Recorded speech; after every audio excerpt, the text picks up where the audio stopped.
The old elf stood at the edge of the dry dock, his silver hair catching the dying light of twin suns that would soon consume everything he had ever known. His name was Vaelthrin, and he had built ships for 700 years. He had crafted vessels that sailed between stars and boats that crossed the gentle rivers of his homeland. But nothing he had ever made compared to the massive structure that rose before him now. The last vessel had no official name. His people had stopped naming things 3 centuries ago when the astronomers first discovered the truth. Their suns were dying. Not slowly, not gracefully, but in the violent way that stars sometimes choose to end themselves. The elves had 10,000 years of recorded history on this world. They would have perhaps 50 more before everything turned to fire and ash. Vaelthrin remembered the day the humans arrived. It was 400 years ago, and he had been a young shipwright then, barely 2 centuries old. Their crude metal ships had fallen from the sky like wounded birds, trailing smoke and fire. The Elven Council had debated for weeks about what to do with these strange creatures. They lived such short lives. They aged so quickly. They seemed to burn with an internal fire that the elves found both fascinating and exhausting. The humans had crash-landed on their world by accident. A navigation error, they claimed. They were trying to reach a colony on the other side of the galaxy. Their ships were damaged beyond repair, and they had no way to call for help. The elves, being a generous people, had offered them shelter. It was supposed to be temporary. The humans were supposed to find a way to leave. They never did. Instead, they stayed and multiplied. They built cities alongside elven settlements. They married elven partners and created children that were neither fully human nor fully elf. They brought with them ideas that the elves had never considered. Dangerous ideas, revolutionary ideas. Ideas about machines that could think, and metals that could bend, and energy that could be harvested from the hearts of dying stars. Vaelthrin had hated them at first. He had watched his peaceful world transform into something louder and more chaotic. The humans never stopped moving. They never stopped building. They never stopped asking questions that had no answers. Where the elves were content to perfect a single craft over centuries, the humans wanted to try everything at once. They failed constantly. They failed spectacularly. But they never seemed to care about failure the way elves did. And then the astronomers made their announcement, and everything changed. The elves had always known their suns were old, but they had assumed they would have millions of years to prepare for the eventual end. They were wrong. The suns were not just old. They were unstable. They were feeding on each other in ways that no one had predicted. The end would come not in millions of years, but in mere decades. The Elven Council had fallen into despair. 700 years of life had taught Vaelthrin that his people were not good at handling sudden change. They preferred to think about problems for generations before acting. They liked to consider every possibility and plan for every outcome. But there was no time for that now. There was no time for anything. It was a human woman named Sarah Chun who had proposed the impossible solution. She was old by human standards, nearly 80 years old, with white hair and hands that shook when she held her coffee cup. But her mind was still sharp, sharper than any mind Vaelthrin had ever encountered. She had spent her entire life studying elven shipbuilding techniques and combining them with human engineering principles. She had written papers that no one read and proposed projects that no one funded. She was considered a fool by her own people and a curiosity by the elves. But she had a plan. The elves knew how to build ships that could travel between stars. They had done it for thousands of years. But their ships were slow. They were elegant and beautiful and perfectly designed, but they could only carry a few hundred passengers at a time. To evacuate an entire civilization would take centuries.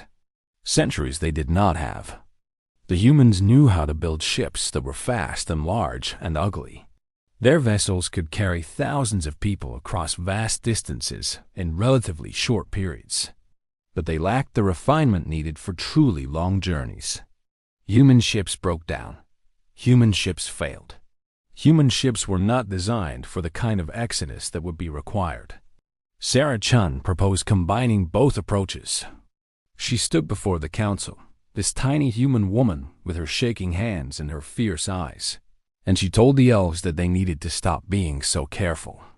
She told them that perfection was the enemy of survival. She told them that sometimes good enough was better than perfect, especially when perfect arrived too late to matter. The Elven Council had been offended. Several members walked out of the chamber.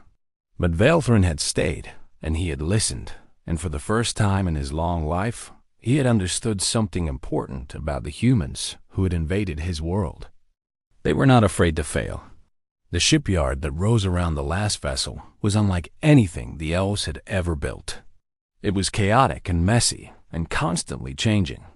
Human engineers worked alongside elven craftsmen, arguing about everything from the angle of support beam to the color of the navigation lights. There were fights and disagreements and at least 3 incidents that nearly ended in violence. But there was also progress, real progress. Faster progress than anyone had thought possible. Vaelthrin had been appointed Master Shipwright for the project, a decision that surprised him more than anyone. He had spent his entire career building small, perfect vessels for wealthy elven families. He had never worked on anything larger than a personal yacht, but Sarah Chun had insisted on him. She had said something about his eyes, about the way he looked at ships, about a quality she could not name but could recognize. She died 3 years into the project. Vaelthrin remembered standing at her bedside, this strange human woman who had given his people a chance at survival. She was so small at the end, so fragile. Her skin was like paper, and her breathing was shallow. But she had smiled at him and told him not to be sad. She had told him that humans were used to dying. It was what made them so good at living. He had not understood her words then. He understood them now. The last vessel was not beautiful by elven standards. It was massive and angular, and covered in exposed conduits and emergency hatches. It looked more like a floating city than a ship, but it could carry 2 million passengers. It could travel faster than any vessel the elves had ever built. It could sustain itself for the 1,000-year journey to the nearest habitable system. It was, in every way that mattered, a human design built by elven hands. Vaelthrin walked along the observation platform, watching the final preparations. Families were boarding now, carrying whatever possessions they had chosen to save. Children ran through the corridors, their laughter echoing off metal walls. Elderly elves leaned on their canes and looked back at the world they were leaving behind. There were humans among them. Not many, but some. The descendants of those original crash survivors, mixed now with elven blood, neither one thing nor the other. They would carry both legacies to whatever new world awaited them.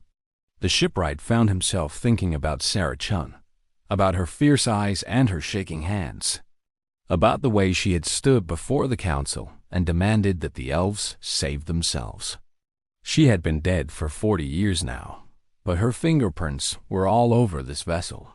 Her ideas lived in every beam and every circuit. Her courage had made this exodus possible. Humans live such short lives. They burned so bright and so fast, but they left things behind. They left ideas and children and ships that would carry entire civilizations to safety. They left marks on the universe that lasted long after their brief candles had burned out. Vaelthrin understood now why the humans never seemed to fear failure. It was because they knew they would not live long enough to see most of their failures matter. They threw themselves at problems with a desperation born of mortality. They tried everything because they did not have time to wait for the perfect solution. And sometimes, just sometimes, that desperate approach was exactly what the universe required. The final boarding call echoed through the shipyard. Vaelthrin took one last look at his world. The twin suns hung on the horizon, already larger than they had been when he was young, already angrier. In 50 years, this entire system would be nothing but fire and memory. But his people would survive. He boarded the vessel and made his way to the command deck. The captain, a young elf who had trained under human instructors, nodded respectfully as he entered. The crew was a mixture of elves and half-humans, working together with an ease that would have been unthinkable 4 centuries ago. The engines hummed to life. They were based on human designs, modified by elven engineers, improved by the collaborative effort of 2 very different peoples. They were not perfect engines. They would probably need repairs during the long journey ahead, but they were good enough. They would get the job done. The last vessel rose slowly from the surface of the dying world. Through the observation windows, Valthrin watched his homeland shrink and fade. Mountains he had climbed as a child became specks. Cities where he had lived and loved became invisible. The atmosphere fell away, and then there was only space, cold and dark and infinite. Somewhere out there, 1,000 years of travel away, a new world waited for them. A world where elven children would grow up under an alien sun. A world where the legacy of both peoples would continue. A world that none of them would ever see, but their descendants would. The shipwright pulled out a small photograph from his pocket. It showed Sarah Chun at the groundbreaking ceremony for the shipyard, her white hair wild in the wind, her eyes bright with something that looked like hope. She had known she would never see this day. She had known that her brief human life would end long before the Exodus began. She had helped anyway. Valthrin tucked the photograph back into his pocket and turned to face the stars ahead. Behind him, a world was dying. Ahead of him, a future waited to be built. And somewhere in between, in the space where elvish patience met human urgency, a new chapter of history was beginning. The last vessel accelerated into the darkness, carrying 2 million souls toward an uncertain destiny. It was not a perfect ship. It was not a beautiful ship. But it was a ship that would survive. It was a ship built by 2 peoples who had learned, in the face of annihilation, that their differences were not weaknesses, but strengths. And as the dying suns faded to distant points of light, Valthrin allowed himself to feel something he had not felt in centuries: hope.